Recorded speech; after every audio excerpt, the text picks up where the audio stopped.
Timeship Studio presents Breath of Life by Bob Bello. Episode 2, Thorns of Freedom. Copyright 2014, all rights reserved by the author. Synopsis. In the 1930s, a British historian searches for his kidnapped daughter while serving as a photo correspondent on several expeditions for the Royal Geographical Society of England. The urgency of World War II makes him a spy pilot. Yet at the end of the war, the Allies have a different job for him, military correspondent. As such, they send him to write a report about the displaced UK citizens in China. Motto: History is full of examples that no evil can forever triumph over goodness and truthfulness. All you need to know is that every night ends with a sunrise, no matter what, sooner or later. Lieutenant Vincent Benny Bennett. 3rd of September 1939, 9:05 a.m., South Georgia Island. After walking through dense rainforests, wild savannas, and parched deserts, the pre-taste of Antarctica on the 54th parallel was a cure for sore eyes. He had been to so many places, bustling with versatile life and cultures one couldn't even imagine existed on this planet, yet South Georgia didn't seem to be on Earth. It felt like they had just thrown an anchor in another world, untarnished by human presence. It wasn't just the endless mountain ridge of ancient snow or the serenity of the uninhabited island. There was something inexplicable here, something in the air, close to majestic and divine. It made him wish he had brought his daughter along to celebrate her 15th birthday in 5 days. The plan was to spend a month here, so he wished he could share this breathtaking beauty with Judith, to whom he had dedicated so many of his travel stories. He could teach her to fly a hydroplane, ride a dog sled, row a canoe, fish and hunt in the wild, or impart to her basic survival skills.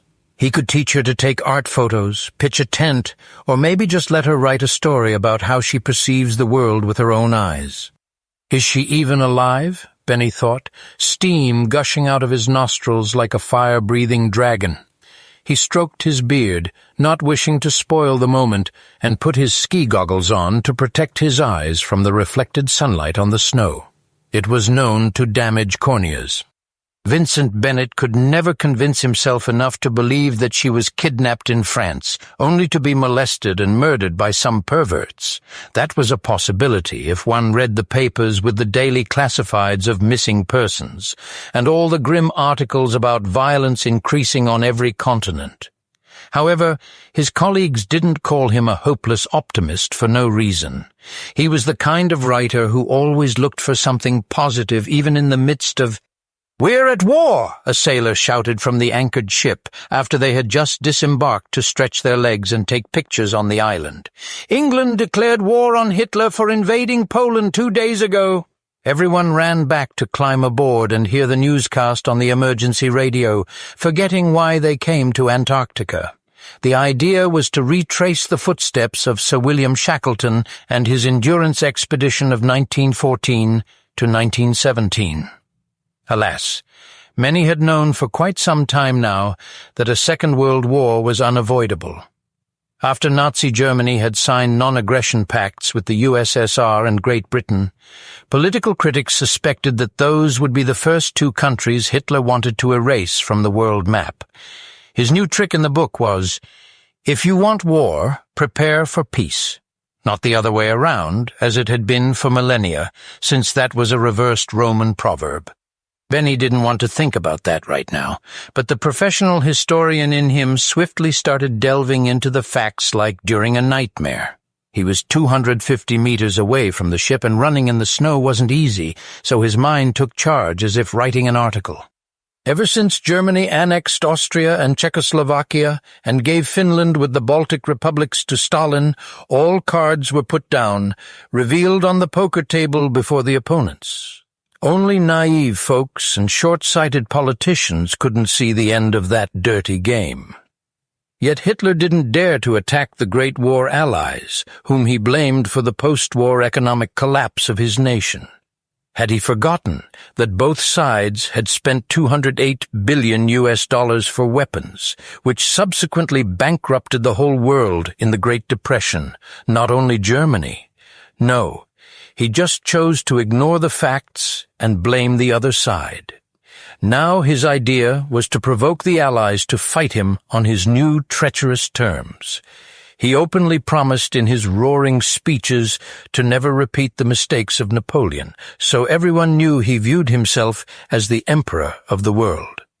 A messianic figure of the Aryan race, as his media depicted him, while to the rest of humanity he was an incarnation of evil, if not the Antichrist himself or his forerunner.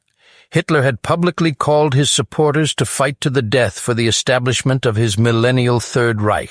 So his plans were no secret to anyone. He even revealed his architectural designs for Berlin as the capital city of Earth, renamed Germania. As for his political system, he named it the New World Order. To achieve all that, he needed money.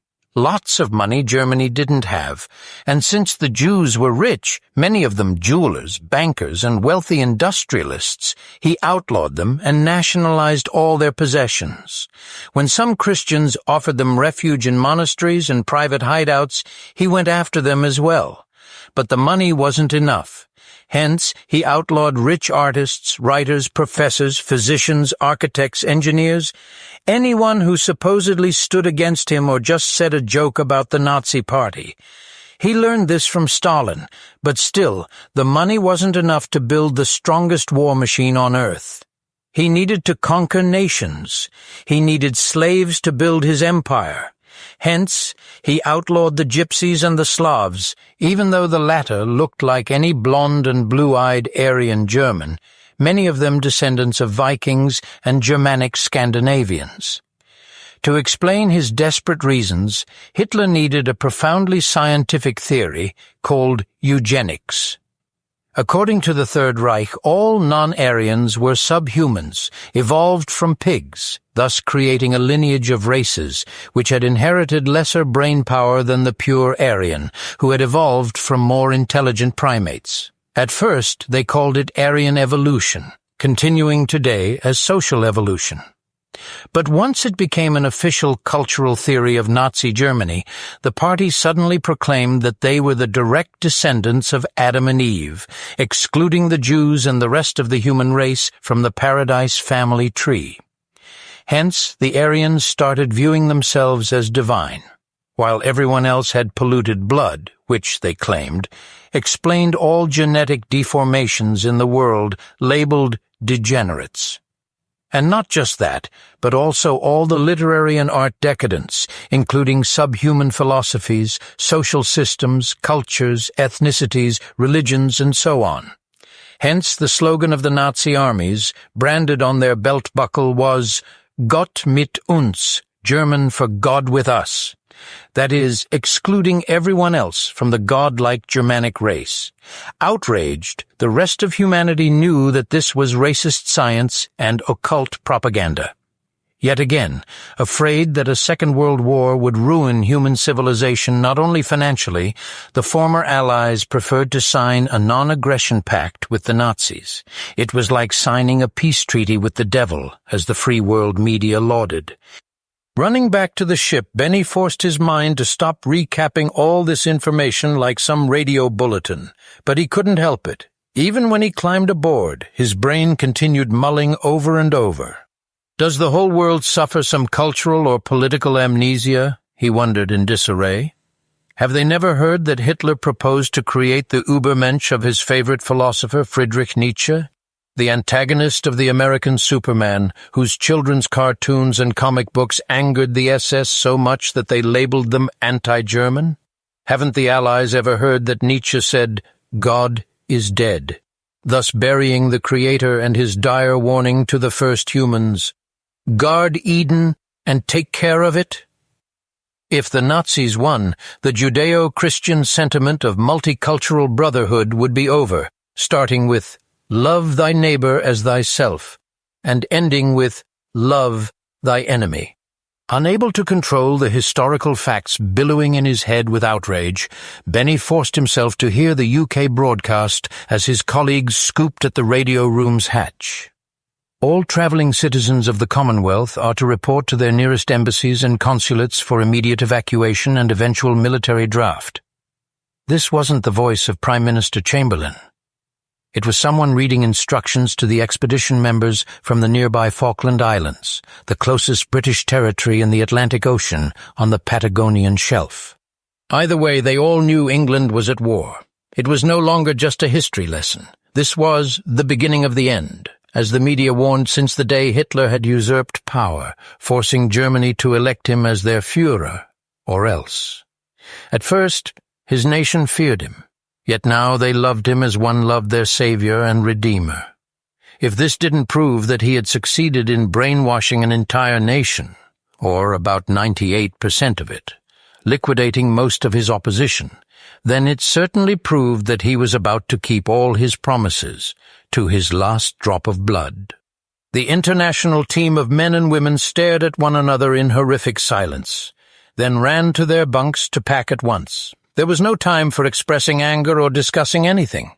It was time to gird for war, as the saying was, before the warmongers devoured them and eliminated even the memory of what was called Western civilization. Now it was kill or be killed, the basic tribal instinct since the cavemen roamed the earth before humanity had ever learned what diplomacy was. "Friends, let's take a group photo," Benny offered as they stuffed their rucksacks, ready to disembark as soon as they reached Falkland. "For a keepsake," he told the puzzled faces, "to remember how peaceful it was here, and how peaceful it shall be again, after this insane war is dealt with. Trust me, if Alexander the Not-So-Great and Napoleon lost, then so shall Hitler and all his henchmen of hell. It's plain history." They nodded to one another, accepting his improvised pep talk, which chased away their gloominess for a moment, at least until he took the photograph on the top deck with a timer. A minute later, when they lay in their bunk beds, sailing to deadly warfare, someone began whistling an old hymn, and then humming the chorus, "Glory, glory, hallelujah, the saints are marching on." It reminded the historian that this tune was also the battle march of the American Civil War. Soon, the Australians whistled with the man, recalling their own war of independence from the British Empire. Then the New Zealanders, the South Africans, the Indians, the Canadians, and everyone else from the Commonwealth whistled the tune with growing pride. This was their reply to the Nazi war of aggression. It sounded so uplifting, even prophetic, that "this too shall pass," as the old saying was. When the ship finally arrived and they strapped their rucksacks to disembark, Benny asked the whistler, "Why the hymn of the American Civil War? Isn't it a bit anti-British?" "I'm an American Jew," the man replied. "Nobody touches my people and remains unharmed. We're the apple of God's eye, who said to Prophet Job, 'When I blink, lightning rods shoot out of my eyes.'" "That's my private translation," he chuckled. "Dr. Levi Wagenstein." "Lieutenant Vincent Bennett." Benny warmly shook his hand.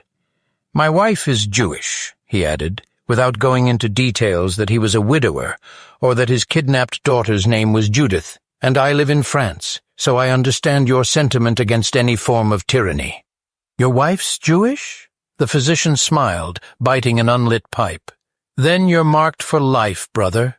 On the way out, he said, "I liked your speech. Mark my words as well. If Hitler hadn't picked a fight with us, like Goliath with David, he could have kept his head for a bit longer." Everyone laughed, as if this were another happy occasion, not saying goodbye to their ship, ending their Antarctic expedition prematurely.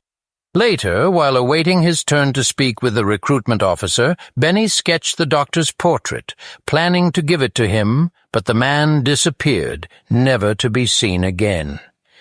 Dr. Wagenstein's words kept the writer warm during the RAF training in Oakington near Cambridge, where the War Office sent him as soon as they heard that he knew how to fly a pontoon aircraft. Nicknamed bush planes, they were far more difficult to land than those with wheels, especially on a foggy lake in some jungle. Putting into account his Oxford degree, they made him a flight lieutenant. 6 months later, in 1941, he became a spy pilot of a modified Spitfire aircraft for the 3rd Photo Recon Unit, all thanks to his photographer's skills and flight experience in extreme weather conditions. It was freezing in the high-altitude clouds, but he always remembered the words of Dr. Wagenstein.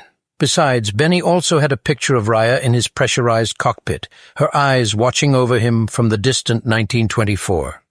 That era seemed so far away now, almost a fairy tale from a romantic fantasy novel.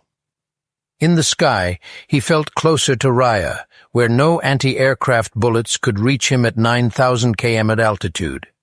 He flew mostly at night, above the cloud canopy, often wondering which of those stars was she, winking at him from the great beyond, as it were, and imparting to him her faith in his ultimate survival. He had to survive. That was imperative for Judy. Command kept Lieutenant Bennett safe like a decorated Easter egg. There weren't many spy pilots privileged to fly into enemy territory on secret aircraft. Sometimes he had to switch off propellers and soar like a motorless glider. His huge, mechanized camera lens was the reason the fighter pilots called him Mr. Hollywood. "Did you shoot Betty Boop today among the stars?" was the usual joke in the bar at the base, meaning shoot a movie, not their favorite cartoon character, of course. One night they painted her on his corpus, as the Americans did on their warplanes, and he kept her as some sort of U.S. Army Air Force's mascot. In reality, the flyboys envied him because they knew many of them wouldn't return from missions, their bones blown to cinders in the sky. Either way, Germany lost the war right before perfecting their V-2 ballistic rockets, with which they planned to bomb America from a distance and conquer the whole world. Their fly-spec rival in this area was the Russian Katyusha, launched from trucks, which the Germans had nicknamed Bolshevik Inferno. What the Nazis didn't put into the equation was that they made too many enemies they couldn't fight on all fronts at once. Not to mention that they repeated many of Napoleon's mistakes, one of which was falling into megalomania, thus freezing to death at Moscow in January 1942. The SS riflemen could barely fire a bullet, let alone use their frozen cannons or tanks, which didn't have enough antifreeze to start the engines. As for the Luftwaffe, it was too far. If only the people of Beethoven and Goethe had learned from the lessons of history, instead of burning the books of their luminaries, all this could have been avoided. It might have never happened. That became a second, if not a third, national catastrophe for the German people, whose country now lay in ruins. Dresden was almost leveled to the ground by bombing, just as the Nazis had bulldozed parts of Ukraine and Belarus, burning everything during their humiliating retreat. So many lives lost. And for what? Racial pride. 10th of May 1945, 8:30 a.m., RAF Alconbury, England. "Congratulations, Lieutenant Bennett," his Allied commanding officer told him 2 days after the war ended. "One last mission and we'll retire you a captain. If you join the reserves, you'll have an additional income and make a good pension. Almost as good as mine," he chuckled. "Isn't the war over, sir?" the history writer asked rhetorically. "I'm almost packed to go home. I have to find my daughter, you know." "The war's over for Europe, not for America or the Pacific," said U.S. Air Force Colonel Brill, "or China, who is our largest ally. Now Russia wants to invade Japan because Tokyo refused to surrender after Germany's unconditional capitulation. I can't grasp why the Japs rejected the Potsdam terms and prefer to kamikaze their beautiful country. Don't worry." He wagged a palm. "I'm not sending you to fight them in the Pacific with the U.S. troops, though potentially Australia and New Zealand are still in danger. Command wants you to be our military correspondent there and tell the public how the war will end in the rest of the world." He gave Benny an instruction package. "I'm told it's your civilian profession, which you're very good at. You'll still wear a uniform and carry a sidearm for self-protection, but stay away from combat unless you wish to film something very important. The choice is yours." "Film, sir?" Benny noticed the portable movie camera on his desk, not sure if that's what Brill had in mind. "Not photography?" The colonel flashed a smile, giving him the spring wound Bolex. "Time to learn documentary filmmaking, Mr. Hollywood. Live up to your fancy nickname, he chuckled again, coughing into his fist. Sir, I'll need someone to carry this 16mm machine gun and reload the films for me, not to mention the piling stack of reels while marching through boggy jungles. I can't do it alone, Colonel Brill. Of course, the American reassured him. You'll have a professional cameraman. Just tell him where to point and shoot while you take interviews and photos to illustrate your reports. Later, you'll narrate the footage off camera. He'll teach you how. It's easier than flying your spy plane into enemy territory. That'll be all, Lieutenant. Benny had seen movie cameras during his geographical expeditions, so this wasn't something totally new for him. Therefore, he accepted the challenge and saluted the U.S. superior. So much for meeting the Rosens, he told himself as he left. He had telephoned yesterday to congratulate them on their newest family member, Michelle. His old chap Jason was discharged last year as a wounded veteran, and the man had been busy. After losing his right arm, he gained a second daughter in return, though he couldn't write, only type with one hand, which constantly made him nervous. His wife, Cecile, secretly told Benny that Jason was often moody from the trauma, so the spy pilot longed to pay them a visit. He could never repay the Rosens for everything they had done for his family, yet he could certainly go encourage his old buddy that life was still worth living, for his kid's sake, even with one arm. That was much better than having nobody at all to call family or leaving orphans and a widow behind. The world was full of much worse situations than theirs. 5th of September 1945, 07:05 a.m., Manila, Philippines. After witnessing unthinkable human atrocities all over the Pacific and filming enough Japanese POW camps, the war correspondent finally returned to Manila to rest. Never mind their proverbial Filipino mosquitoes. No more bomb explosions, no more civilians running at the horrific sound of Japanese airplanes, while half of the civilized world was reduced to rubble. Some peace at last. Lieutenant Bennett, his Allied commanding officer told him in the morning over the phone as Benny packed to fly home, your RAF is urgently sending you to China, this time alone. The Japs had left Shanghai 2 days ago, and you've been dispatched to report on the situation there.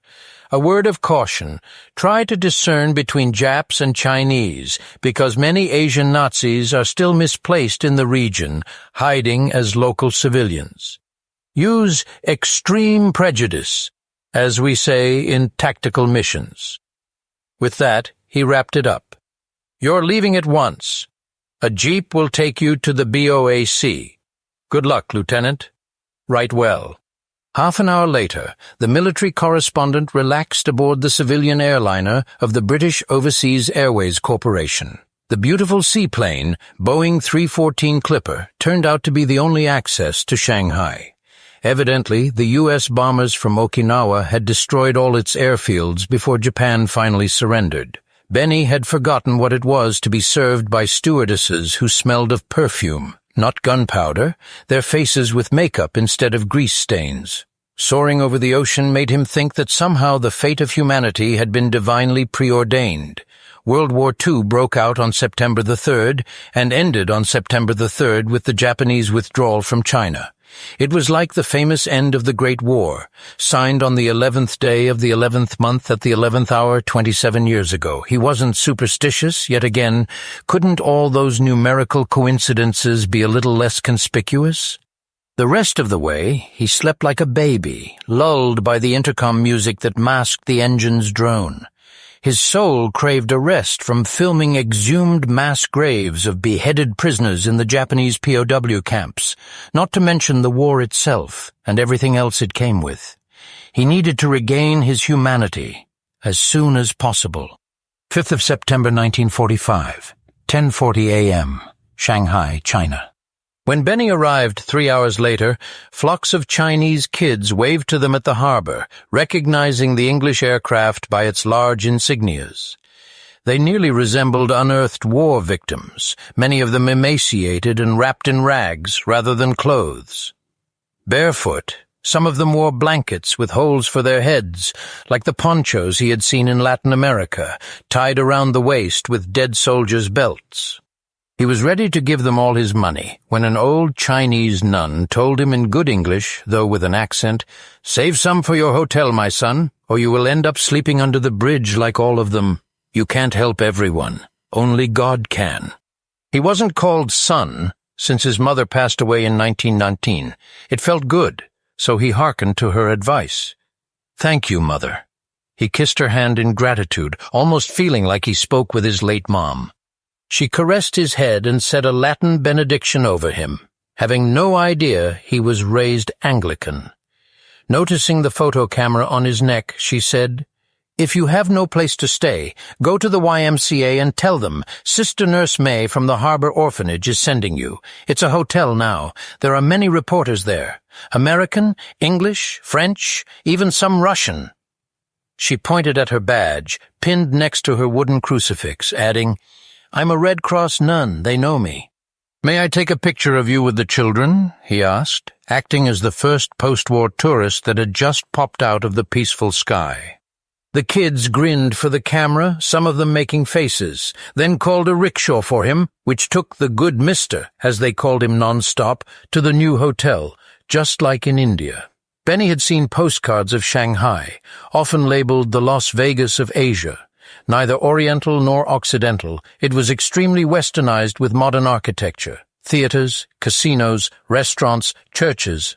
A truly multicultural getaway to attract international tourists and businesses to China. He didn't see any corpses lying around like in Europe and the Pacific. Obviously, the city had been cleaned up for the arrival of the nationalist troops of General Chiang Kai-shek, decorated with flags, calligraphy banners, and post-war propaganda posters everywhere.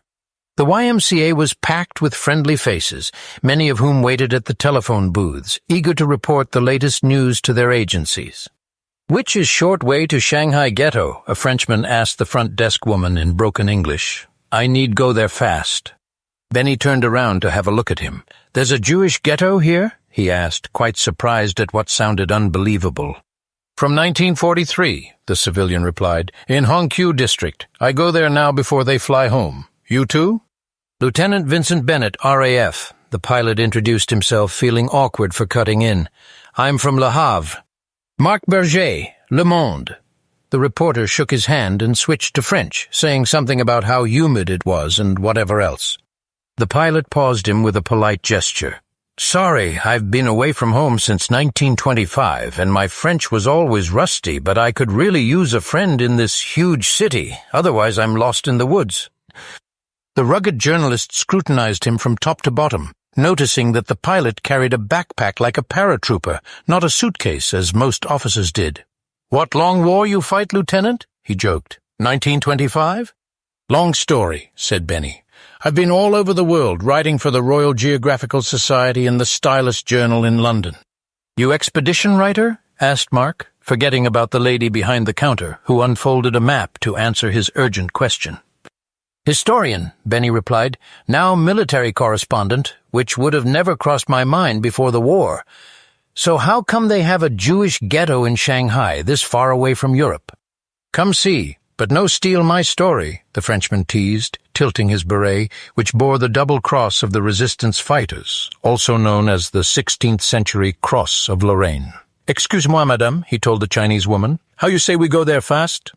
Mark had a rental car waiting for him outside. "Unbelievable," Benny chuckled, caressing the black Volkswagen, waxed good as new. "Hitler's favorite automobile. I guess business is back as usual here, only 2 days after the Japanese withdrawal." "Same in France," said Mark. "Le Monde pays well, I not complain. Good food, clean bed, shower, no bombs falling." On the way to the ghetto, he introduced the ancient city to his new friend like a tour guide. Shanghai, biggest port in East Pacific, international metropolis before Japan occupied China, English district, French district, American, Russian, Italian. We stop First and Second Sino-Japanese War.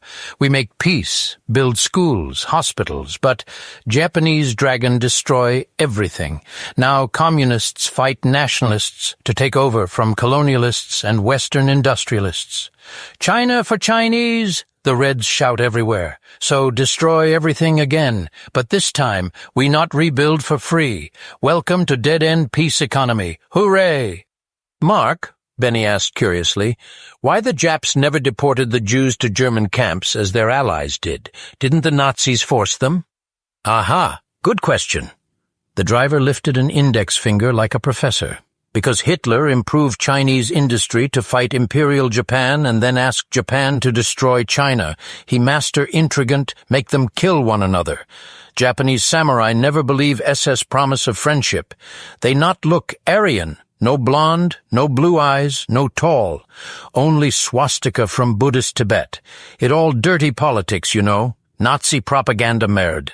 "Were you in the resistance?" asked Benny, pointing at his beret. "I heard the Cross of Lorraine became the insignia of Free France." "Oui, I fight arm to arm with General de Gaulle," the Frenchman replied proudly. Showing him his defaced nails, he said, "Look what French Gestapo give me, free pedicure." He laughed, though this wasn't funny at all. "It hurt when I type, so now I back to pen and paper. Scribble, scribble, Dr. Feeble." He quoted something, maybe a nursery rhyme. They finally arrived at a college building, its schoolyard packed with civilians and military personnel, many of whom held signs with names or photos. It seemed that people had arrived here from all over the world, searching for long-displaced relatives to take them home. Cars with happily reunited families and friends were leaving for the harbor while others arrived, refilling the place like during college sports games. These days, many had no idea what home meant for the Jews, but Benny suspected that a lot of them wouldn't want to go back to Germany, Austria, or the Soviet-occupied countries of Eastern Europe. Before all borders were re-established, some of their relatives who had immigrated before the war were taking them to their new homes instead. England and America couldn't receive immigrants anymore, many of whom came infected with incurable diseases from the concentration camps or were deliberately made sick by experimental Nazi medication. The Allies had agreed that Israel needed their own country to house all their homeless nationals, scattered around the globe since the Romans destroyed Jerusalem in 70 AD and then dispersed them after the Second Jewish Revolt. Their ancient land was still vacant. Nobody ever claimed it for about 2 millennia, except the Ottoman Empire, which occupied the whole Middle East by force. After its dissolution at the end of the Great War, the so-called Holy Land was now in the hands of the British, who long dreamt of restoring the ancient kingdom of Israel. However, before the Second World War, not many Jews wished to repatriate to the impoverished region, now called Mandatory Palestine, thanks to the Romans. But now the Jewish problem created by Hitler was about to change all that. "This is a historic moment," said Mark, taking pictures of crying ghetto survivors. "Now UN will restore Israel to concentration camp Jews." Benny could hear stories of the Holocaust coming from everywhere as the crowd shared photos and articles from recently delivered foreign magazines. There was a wall with handwritten notes and pictures where the newly arrived civilians tried to recognize someone. Benny filmed them with his movie camera, noticing that some ghetto members wore chalk-drawn Jewish stars on their lapels, not yellow patches like in the European ghettos.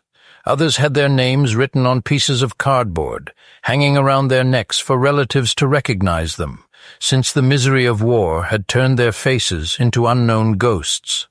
A few held their names high up, looking around in desperation for anyone familiar. The writer's heart ached for his dead wife and her people, but all he could do to help them was document the event, before history swallowed this moment into its silent chronicles, and this building became a college once again.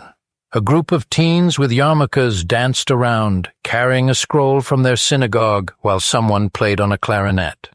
Then a cantor began chanting some hymn, singing out loud in Hebrew. "Mere yeshiva students from Poland," said Mark, coming back to share his excitement with the British war correspondent. "They refugee here from 1939. I go interview school rabbi. You come with me?" No, you go, my friend," Benny told him, hiding his tears. "It's your story. Make the headlines. I'll go check the photo wall." The music and the dances reminded the pilot of his wedding in Le Havre, which made his knees weak, as if he had been running for miles. For him, this was like traveling back in time. He sat down on a staircase to rest a bit and load a new 16mm film into his portable movie camera. Before he was done, ready to continue documenting the event, a tiny figure stood before him. Vincent? He looked up, seeing a beautiful young woman, maybe 20 years of age, with the piercing eyes of an old person. "Are you Mr. Vincent Bennet from England?" she asked, flabbergasted, with a slight Russian accent, though her English was perfect. He read her name on the cardboard around her neck, Pebeka. In a moment he realized it was Rebecca in the Slavic Russian alphabet. He had learned to read it during the war, just to know how to recognize Allied Soviet designations. "Yes, I am," he replied, wondering how on earth she knew his name. "Did Mark send you?" he asked, looking around for him. "Marc Berger from the French newspaper?" "Oh, Papa," she cried, hugging him when he stood up, as a drowning person would clutch at her lifesaver in the sea. "I knew you would come for me. Praise the Lord, my Papa is alive." His tears poured out for the destitute girl who had mistaken him for her father. "Oh, my dear." He caressed her thick curls, brittle from not being treated properly for a long time, though she was showered and smelled of American soap. "I wish I were your dad."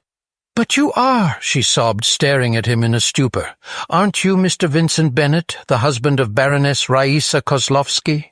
Benny swallowed his tongue, numbness crawling all over his body from a sudden invasion of prickly goosebumps along his neck. Overwhelmed beyond belief, he heard his throat squeak, "Who are you?" "I'm your daughter," she wailed, "the grandchild of Aram and Leah Kozlovsky from Belarus." Wiping her tears, she pulled out from her bosom a scuffed wedding photograph pointing at his face on it. "This is you and Mama, 25 years ago, isn't it? You married in 1920, right?" The pilot couldn't believe his eyes. His senses abandoned him on the spot.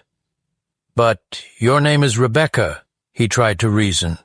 "My daughter's name is Judith. She was kidnapped at her mother's funeral in France." Yes, the girl insisted, squeezing his hand. "That's me. They changed my name after they stole me from you in Le Havre." "What?" Benny hugged her at once, kissing her all over as if she were Roya. "My child, oh my baby." He sobbed like in shell shock. The people around looked at them with teary eyes, happy for the two lucky strangers who had found each other by a sheer miracle. They weren't the only ones hugging with outbursts of inexplicable joy, yet he wore a British Air Force uniform which somewhat made him an immediate attraction, and many came to look, hoping he might help them too. "Let's go somewhere we can talk in private." Rebecca pulled his hand to follow her into the school building. "There's nobody in my dorm right now. Don't worry, it's disinfected. We cleaned for the visitors." She took him into a classroom on the 3rd floor, stuffed with bunks like army barracks, cluttered with personal belongings in suitcases and tourist rucksacks. There was also drying laundry on stretched wash lines between the beds. It looked unsanitary, but the dorm had been wiped clean as much as possible.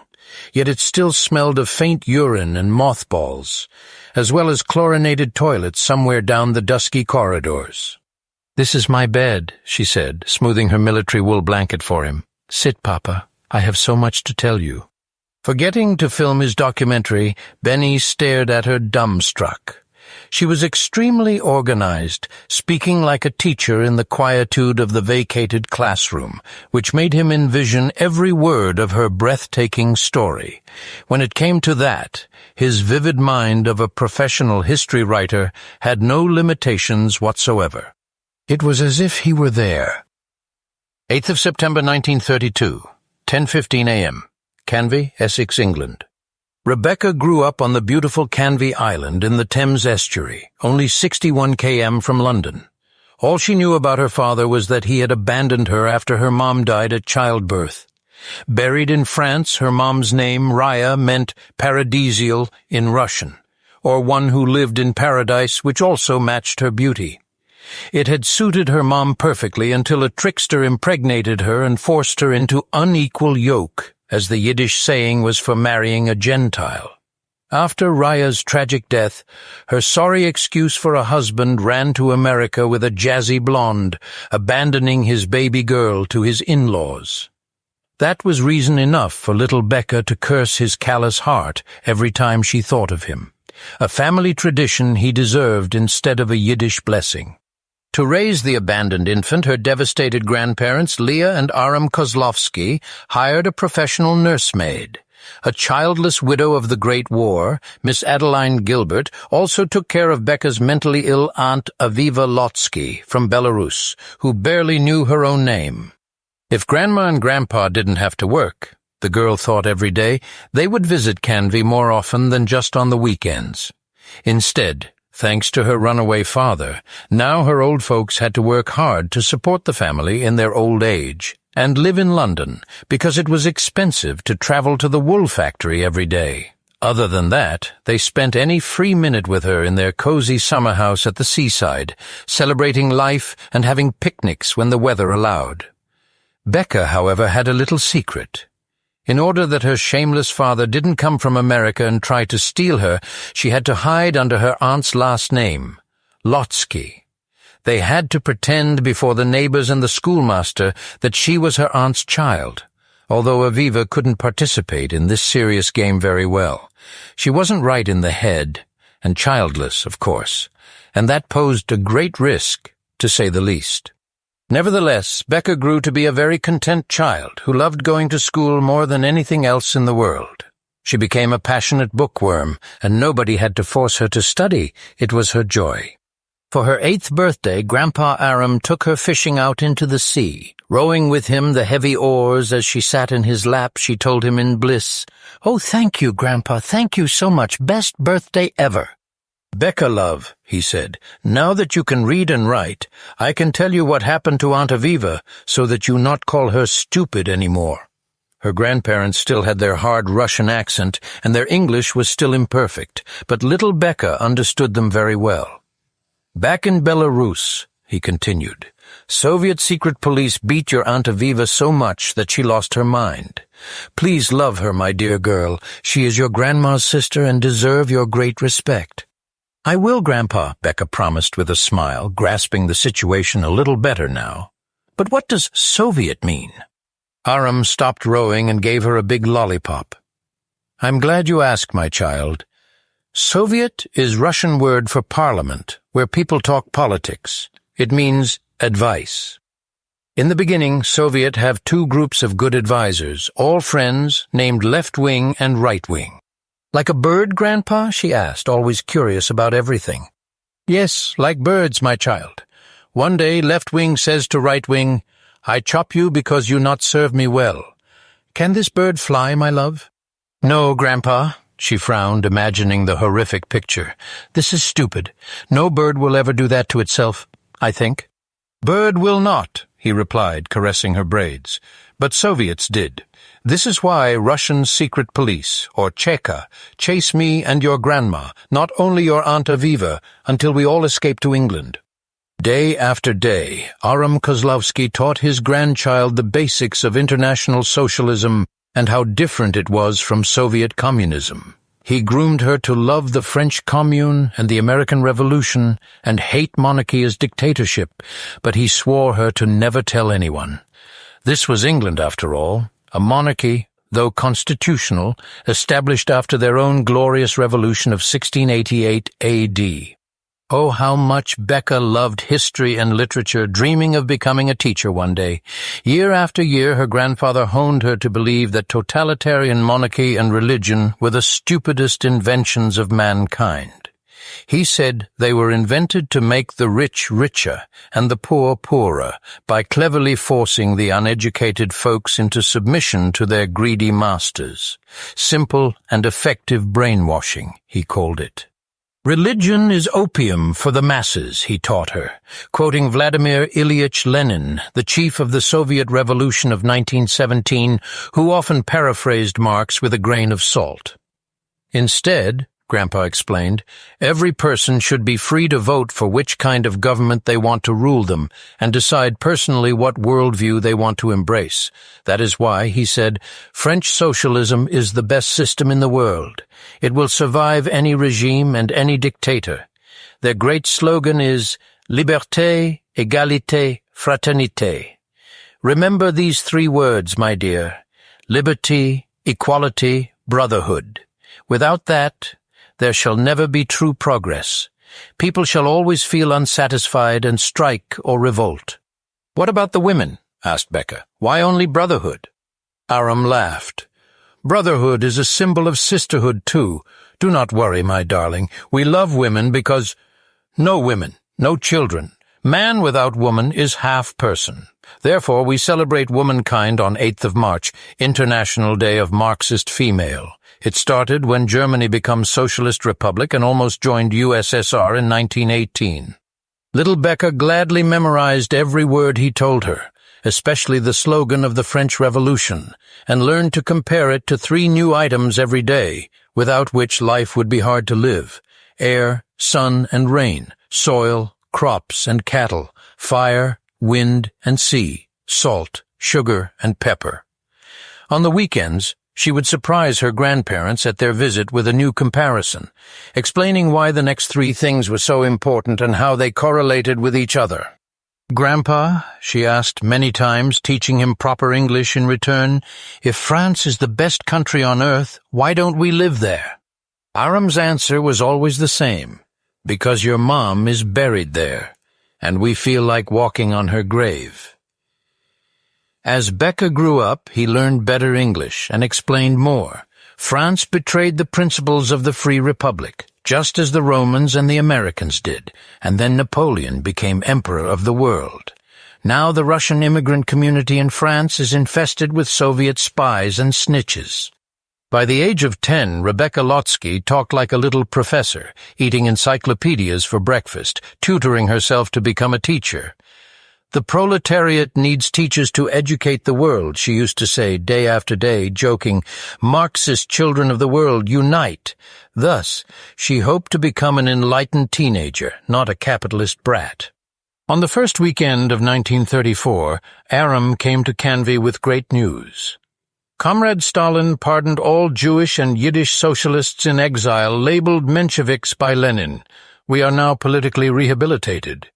Becca knew that the Soviets used to persecute all the Mensheviks, which meant minority, the opposite of Bolsheviks, or the majority, and used the word with disdain.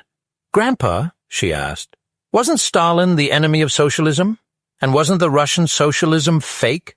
Miss Adeline was out of the house to buy groceries, so Grandma set the samovar and the family gathered to have a good political discussion over a cup of Russian tea, as they used to do. Stalin changed, said Aram, bursting with excitement. Now he says socialism is bridge to communism, but not Western socialism, which tolerates religion and decadent art or deprived literature. Anyway, Comrade Stalin invited all right-wing members of the Jewish Labor Bund to return and build a Hebrew homeland in the USSR. New Soviet Socialist Republic like Azerbaijan, Tajikistan, or Kazakhstan, but called Birobidzhan instead of Israel. Our people will speak Yiddish there, not Jewish, and teach socialism, not Judaism. They will cultivate the land, build factories, vote their own party leaders, and do everything like all other Soviet republics. In return, Birobidzhan must split from the Zionist Jews of the capitalist world, who want to rebuild the ancient nation of Israel around its capital city of Jerusalem. If the Zionists succeed, Stalin says it will instigate war with the Arabs, who already live in Judea for centuries, not to mention the Turks, who remained there after the fall of the Ottoman Empire and now the British Palestinian Authority. Grandpa, asked Becca, can we really trust Stalin? Didn't he make pogroms like the Russian Tsar, killing millions of Jews and Yids?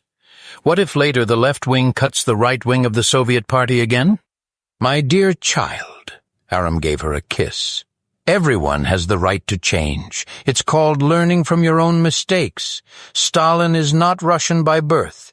He is Georgian, and he understood the Jewish problem better than Lenin and Marx, both of whom also lived in exile. Sue, the 10-year-old asked with a sigh, are we going back to the USSR? Do we start packing? Are you going to sell the factory? The old man nodded. I think it's our duty. If Stalin wants to avoid new Middle East war, which will drag the whole world into ethnic conflict on religious grounds, then we must join him, If not, he says it will turn into global war because Jews live in every country on earth, some of whom are politicians and rich capitalists whose money dictate local elections. Stalin calls it the global Jewish problem.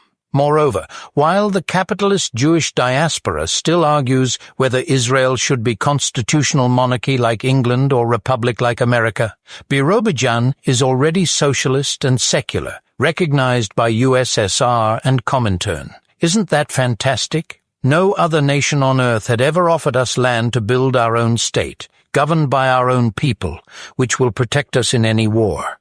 There were many attempts in the past. All of them failed. "Grandma," asked the girl, "what do you say? Shall we go? Live everything here? Our house, our factory, our freedom?"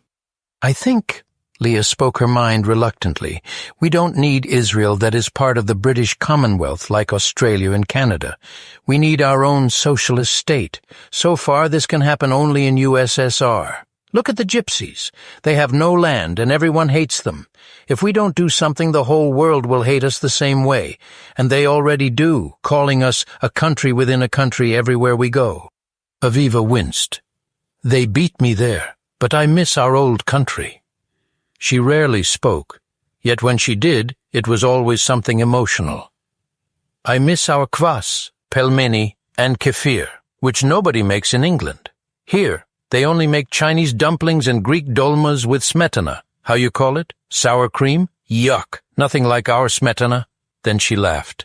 "Like that Czech composer Smetana, ha ha ha ha." After kissing her cheek to calm her down, Aram unfolded a booklet on the table. "Look at this now. American magazine about Birobidzhan, which they call Ambidjan, short for American Bijan. If Yankee Jews want to go there, many of them not communist or socialist. Why not us? See the photos of people working in kolkhoz communes? They already build schools, hospitals, museums. This is not utopia. It is kingdom of heaven on earth without God, just as we always wanted it. All they need is volunteers and investors like us to sponsor factories and housing projects for its workers. I admit it could be hard in the beginning. The land is rough and the climate is Siberian, but if China and Mongolia survive there for thousands of years, so shall we, right? Do you agree?" "Let's put it to a vote," Becca offered like a true socialist with lifelong experience in the Jewish Bund. "Who's in favor?" Only Aunt Aviva hesitated. "I'm not sure," she said. "My mind says one thing, my heart says another. I also have very bad memories from there. I can't choose. Don't ask me, I abstain."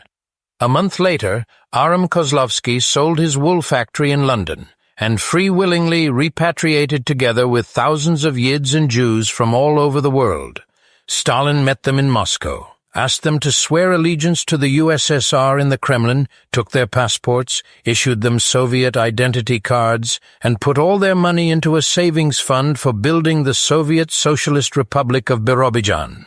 In return, he promised them free housing, free education, free health care, and total equality, provided to all citizens by the glorious Soviet Constitution. Only now they felt truly reinstated. 8th of March, 1934, 6 o'clock p.m., Birobidzhan, USSR. The settlers arrived in Siberia on the International Day of the Communist Woman, expecting 60,000 Jews to follow them from the rest of the USSR and more from Western Europe, America, Australia, Asia. The government quartered them in communal barracks until each family participated in building their own houses and started constructing Aram Kozlovsky's textile factory. It wasn't his anymore, of course. It belonged to the people as a nationalized institution. He was only made a director, while his wife became the chief clothing designer, which she was very good at, almost as good as her late daughter Raya. Soon, the first shipment of looms and sewing machines arrived, together with enough cotton seeds and sheep for wool to start production. Becca continued going to school, joined the communist youth movement of pioneers, similar to the World Scouts organization, and so life in Birobidzhan began to blossom. Public baths every Friday night, concerts every Saturday, and movies every Sunday, followed by historical atheist lectures every Monday. The rest of the week, working for 8 hours under the sounds of their own local radio station. They also had theater plays, art exhibitions, printed their paper and books, and held their party congresses. It was paradise on earth until Stalin's Great Purge came in 1936. Rumors were he wanted to sign a new peace treaty with Germany, so it slowly turned into another Jewish pogrom, this time to please Hitler, Russia's new ally. Stalin broke all his promises made to the people of Birobidzhan. He never constitutionalized them as a republic like Azerbaijan or Tajikistan. He only proclaimed them an autonomous region, not an autonomous Soviet Socialist Republic like the Buryat Mongols or the Volga-German ASSR. He never sent the rest of the looms and tractors, and they never saw their collective money, supposedly invested in that Moscow bank. Stalin began persecuting them for the very reason he had invited them back to the USSR, right-wing socialism instead of left-wing communism. Moreover, some of the repatriates were still secretly religious, practicing Judaism or even Christianity at home. Again, he labeled them Mensheviks, pro-Westerners, anti-Stalinists, and Trotsky's anarchists. The latter was also a Jew living in exile in France and Norway. Then the arrests began, followed by deportations to Gulag labor camps and every supposedly abolished old-time atrocity. Becker was only 13 when it happened, but she became furious, boldly criticizing the Soviet leader and his treacherous Politburo, calling him a totalitarian dictator while they were his minions in her dictionary. "Don't do this," her grandfather begged, "or they will disappear you, and we won't ever know if you are dead or alive. They can kill us all." "And you call this freedom?" she yelled, pacing around their new log home like on fire. "What happened to liberty, equality, and brotherhood? What happened to the unbreakable principles of the glorious Soviet Constitution? Was it all lies? I knew it's too good to be true." "I agree," Aram tried to calm her down over and over. "Just don't speak so loud, or the neighbors might snitch us to the secret police." Angry with her relatives for their conforming pacifism, she screamed at them one evening, "Stop eating this crappy potato soup for once!" They stared at her as they dined around the table. "Are you cowards?" Aunt Aviva put a finger on her mouth. "Shush, Becca, or they won't just kill you. They will rape you. Do you understand what that means?" "Fine, then." The teen unclenched herself from her grasp and jumped into her bed with her clothes on. Burying herself under the heavy Siberian blanket, she grumbled angrily, "Let's all become communist slaves." In the morning, Becca continued her feverish monologue at breakfast. "I can't understand Stalin anymore."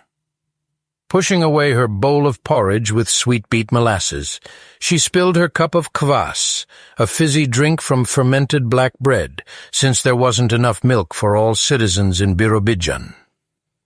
"How come in Spain all revolutionary parties can join together to fight Franco's fascists in the Civil War, while in the USSR it's forbidden?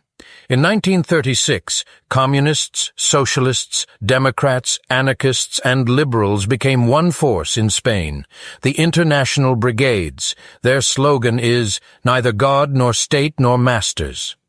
She sprang to her feet, tying her pioneer's red neckerchief, as if delivering an agitator's speech from a podium. "At school, we call Ernest Hemingway and George Orwell our Comintern heroes, chiefs of the global Marxist revolution. Yet in our very own Soviet Union no such merger is allowed? This is ridiculous. Is that what Lenin had in mind when he overthrew the Tsarist monarchy of Russia? What happened to true Marxism, Grandpa? Stalin is a Roman emperor now." "Sit down and eat," he ordered her, "before they arrest us all for your anti-communist speeches." She threw him a dirty look, and he finally had enough. "Who do you think is better, Stalin or Hitler?" She shut up, and he drilled into her head. "German SS openly talks over the radio about eliminating the so-called international Jewish conspiracy. Do you realize what this means? Racist socialism. The Nazis are socialists too, but a totally new kind of socialism. Nationalism instead of internationalism, like our Comintern. Forget Stalin, my dear. He's a small devil. Hitler is talking about a worldwide ethnic cleansing. That's who you should be afraid of. The red dragon with the swastika. Understood?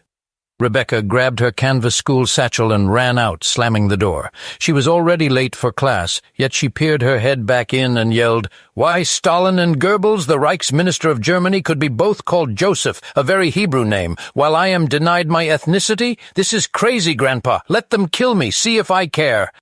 After she slammed the door again, Leah cried, "We can't go on like this, Aram. They'll execute her for treason. Please do something." "What can I do?" he groaned. "Go back to England?" He smirked. "Why not?" Aviva asked childishly. "I miss our cottage on Canvey Island. I miss our goats and ducks, and having Sunday roast beef for a change. Don't you? When was the last time we had duck eggs, huh?" Leah burst into tears. "What have we done, Aram? I hear Jews are buying land in Palestine and go to rebuild our ancient nation of Israel. I know you hate God and Zionism, but I'd rather live among religious Jews and Muslims than bloodthirsty communists. Let's run away from this cursed place. Please, my dear, for Becca's sake, if not Raya's." Aram stood up, pushing his chair backward. "We must go to work now before they arrest us as lazy bourgeoisie. We'll talk tonight." Day after day, year after year, their hot-headed political discussions billowed to the sky, poisoning their souls with bitterness against Stalin and Hitler, and their fake socialist worldviews with endless speeches of honor and war threats. Yet there was nothing they could do at this point. They had long burned all their bridges back to England. Moreover, the Soviets wouldn't just let them buy train tickets and leave whenever they wanted, not even as tourists. They had no travel passports any longer. An invisible iron curtain surrounded the whole Soviet Union, supposedly to protect it from the constant Western propaganda. Stalin kept them all in Siberia as hostages, and nobody knew exactly why. The feeble production of Birobidzhan surely didn't boost the Russian economy. Most likely this was Stalin's personal grudge against the Jewish Bund. He simply tricked them as one lures gullible animals into a pit trap with spikes. Alas, they were stuck here worse than slaves, and life became far more unbearable for them than ever before. 24th of September 1939, 5:30 p.m., Birobidzhan, USSR. One day, a Trans-Siberian train stopped in Birobidzhan for quick repairs, and Aram's family went to check if Stalin sent them the promised looms. Instead, they saw a third-class composition full of Ashkenazi and Hasidic Jews, with curled Orthodox side locks and traditional clothing, which the Soviet Yids were forbidden to wear. The passengers said they were refugees from Poland, forced to flee to China after Germany invaded their country on the 1st of September 1939. There were also many religious students, so the locals sold them snacks and juices because the foreigners were starved and exhausted from the week-long travel. "Brother," a bearded man whispered to Aram from a window as the factory director walked the terminal to engage the conductors. "Come help us, brother," he begged in Yiddish. "I'll pay you well. I have gold." Behind the glass, Aram saw a young woman panting in labor on a wooden bunk. He quickly beckoned Leah to come. There was no privacy in the common couchette car, not even curtains between the stalls. They climbed in with the food sellers, and the man in question introduced himself in distress. "My name is Josef Weinberg from Krakow. My daughter is a widow in premature labor, and we can't complete our travel to China in her dire condition. The train shaking is killing her. I heard this is a Jewish republic, so we'd like to stay. Can you help us immigrate? I'm a top-class watchmaker. You won't regret it, brother." They were a family of 4, with a grandson at Becca's age, which made Aram think, stroking his beard. "Well, if I give birth now," the laboring woman sobbed to him with teary eyes, "my baby will die. I'm a midwife, I know it for sure. Please help us stay here, good people. We can pay you. You can trust us."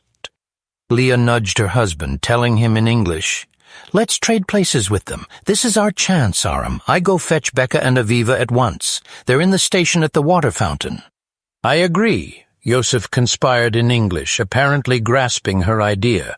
He showed them the tickets and pointed at their luggage. "Everything we have is yours if you give us your place to stay. Life for life, brother?" Life for life.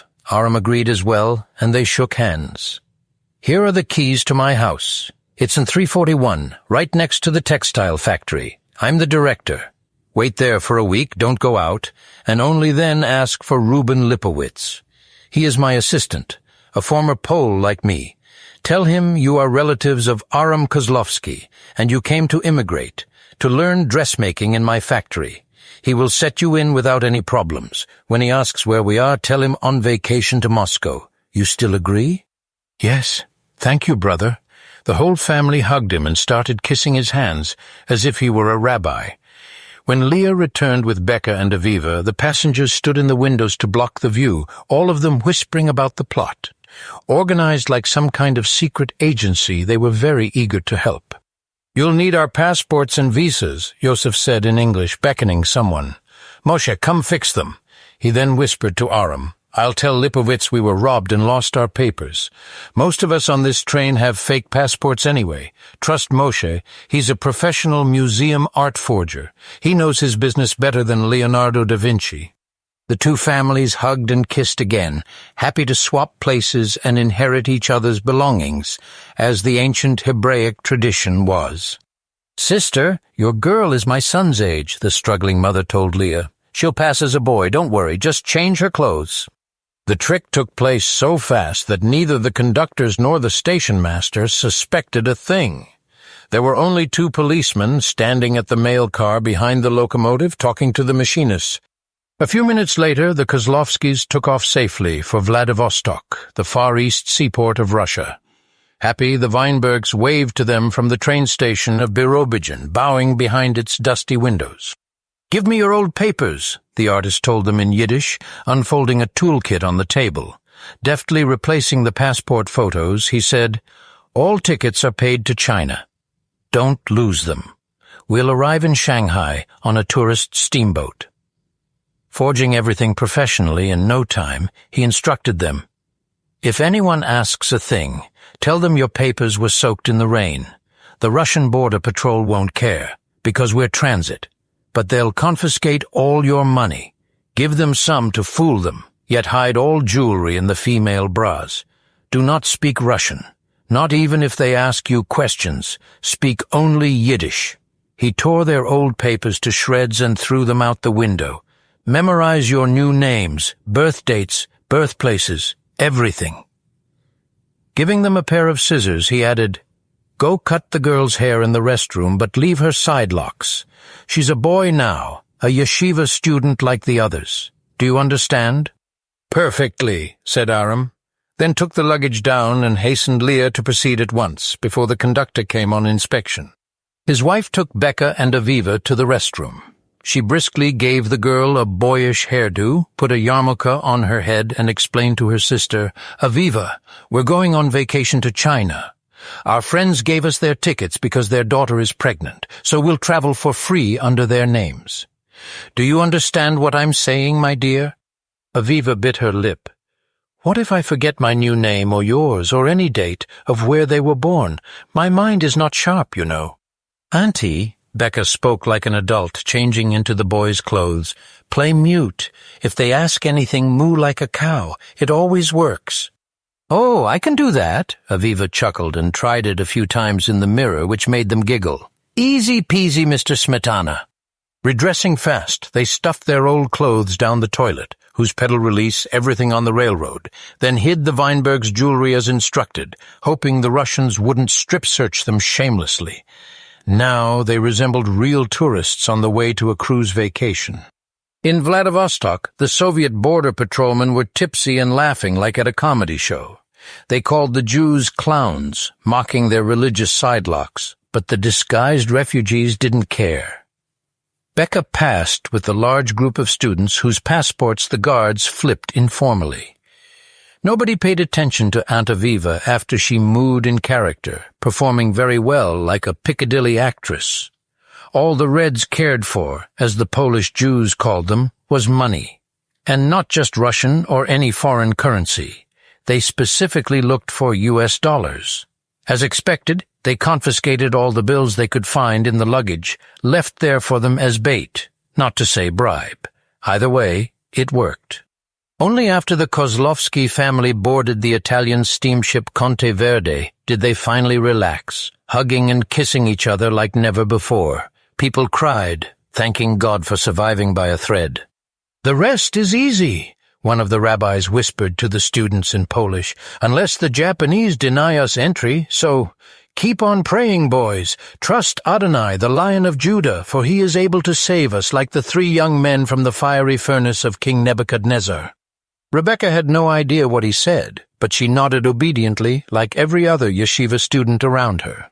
So far so good, she thought, happy that they tricked Stalin and his brown-nosed Politburo minions, who were eager to please Hitler by persecuting their own Russian citizens for their ethnicity.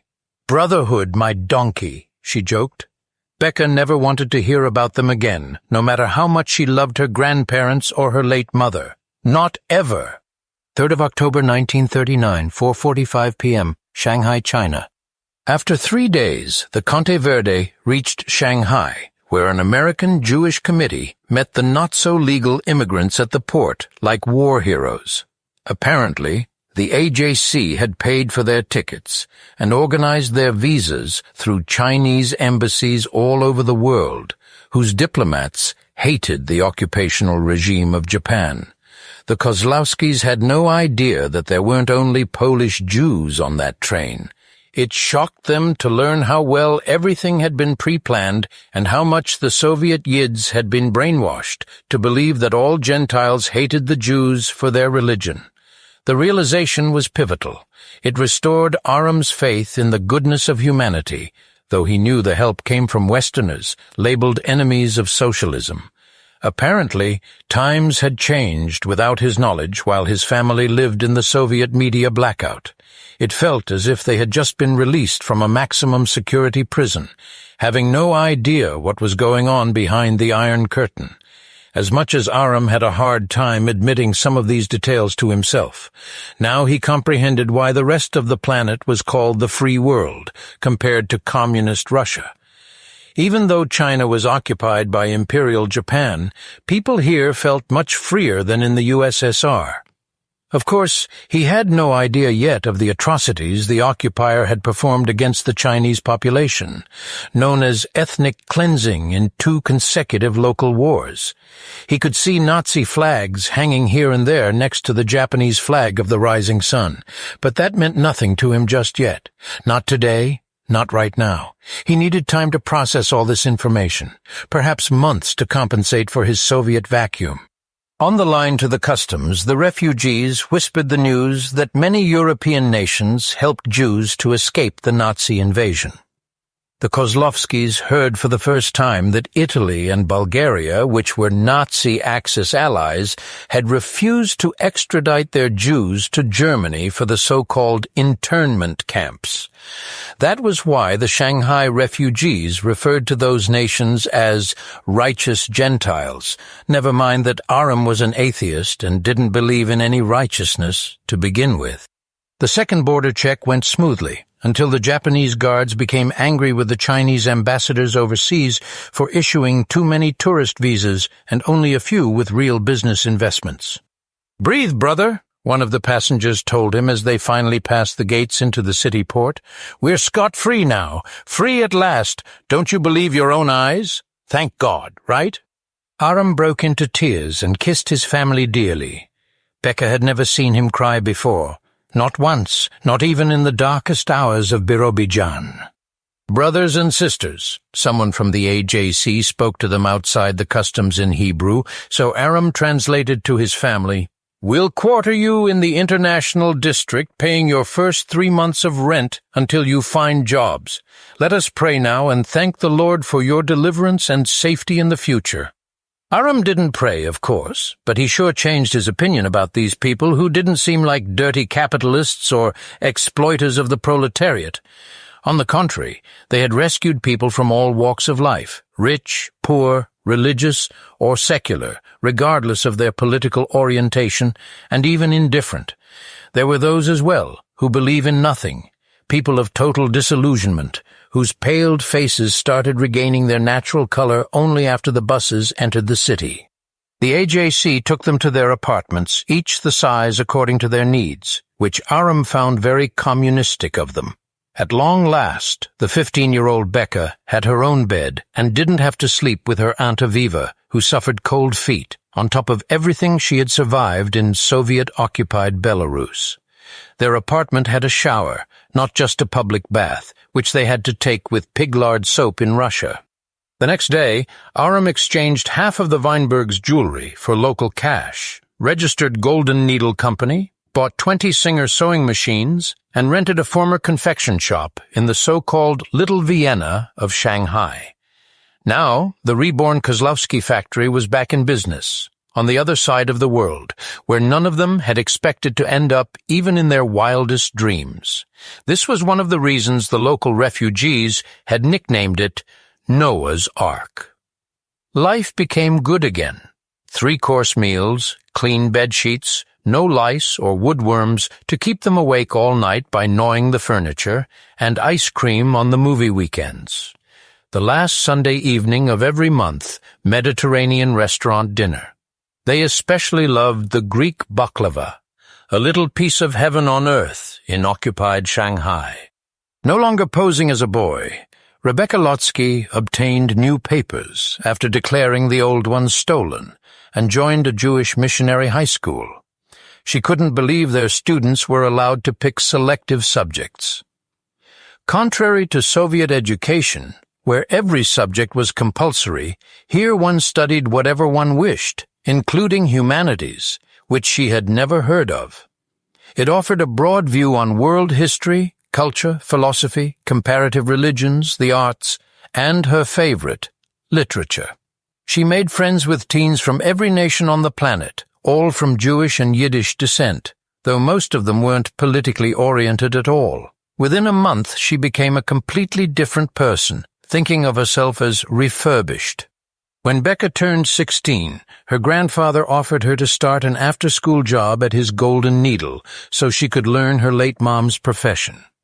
"I can't just give you pocket change to spoil you rotten," he joked. "Earn your allowance fair and square." She quickly learned to sew, tailor, and design clothes, as well as to embroider calligraphic monograms and family crests for their European and Asian clientele. Underground Chinese communists often tried to recruit Soviet émigrés.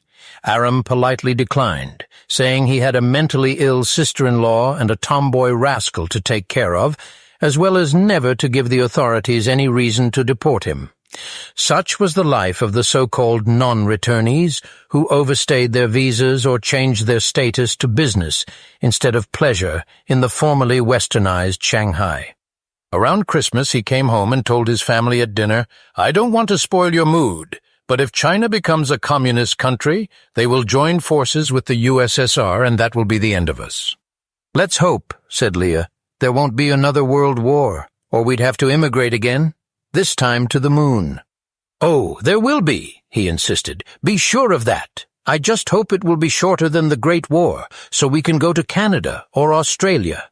I don't see us surviving here for long, no matter how much the Chinese communists sympathize with us for the Jewish problem of Hitler and Stalin. I don't see any future for us in all Europe or Asia at all." "Why not buy a house in Jerusalem?" said Leah.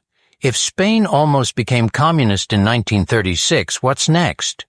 Look what happened to German socialism. The same can happen in Canada and Australia. We need to live among our people. I'm sure they need dressmakers there, too." "Becca, what do you think, dear?" Aram looked at her inquisitively. "Canada, Australia, or Jerusalem? Maybe New York? You're too quiet tonight. Everything all right at school?" The teen sighed like an overburdened grown-up. "I'm embarrassed, Grandpa.